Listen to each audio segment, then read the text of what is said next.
അതുല്യയുടെ മരണത്തിൽ ദുരൂഹതയുണ്ട്. ഉപദ്രവിച്ചിട്ടില്ലെന്ന് പറയില്ല.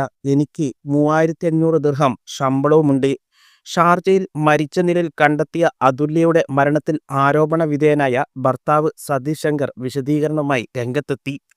അതുല്യയുടെ മരണത്തിൽ താൻ കുറ്റക്കാരനല്ലെന്ന് പറഞ്ഞ സതീഷ് അതിൽ ദുരൂഹതയുണ്ടെന്നും ആരോപിച്ചു.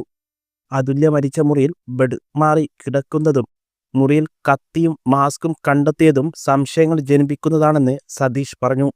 അവളുടെ കയ്യിൽ ഒരു ബട്ടൺസും ഉണ്ടായിരുന്നു. അത് എൻ്റേതല്ല. ഇക്കാര്യങ്ങളെല്ലാം തെളിയണം. ക്യാമറ പരിശോധിക്കണം. എൻ്റെ പ്രശ്നങ്ങളെ തുടർന്നാണ് അവൾ ആത്മഹത്യ ചെയ്തതെങ്കിൽ അത് ദുബായാണ്. അവൾക്ക് ഇട്ടിട്ട് പോകാമായിരുന്നുവെന്നും സതീഷ് പറഞ്ഞു. അതുല്യ മരിച്ചതിന് ശേഷം താനും ആത്മഹത്യക്ക് ശ്രമിച്ചതായും സതീഷ് പ്രതികരിച്ചു.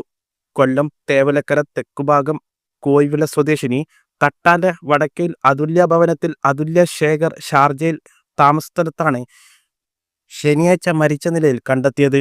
30 വയസ്സായിരുന്നു. മരണത്തിന് പിന്നിൽ സതീഷിന്റെ പീഡനമാണെന്ന് അതുല്യയുടെ കുടുംബവും സുഹൃത്തുക്കളും ആരോപിച്ചിരുന്നു.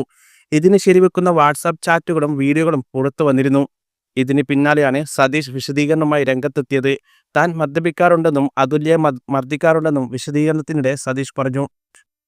2-3 കാര്യങ്ങൾ ഞങ്ങളുടെ ജീവിതത്തിൽ സംഭവിച്ചിട്ടുണ്ട്. അതിലൊന്ന് കഴിഞ്ഞ നവംബറിൽ അതുല്യ ഗർഭിണിയായി. അവൾ നാട്ടിലേക്ക് പോയി. എൻ്റെ അനുവാദമില്ലാതെ ഗർഭം അലസിപ്പിച്ചു.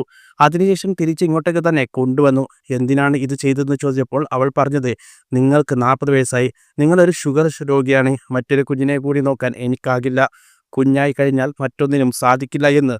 ഇക്കാര്യം ഞാൻ അവളോട് നിരന്തരം ചോദിക്കാറുണ്ടായിരുന്നു. കൃത്യമായ മറുപടി അവൾ ഇതുവരെ നൽകിയിട്ടില്ല, സതീഷ് പറഞ്ഞു.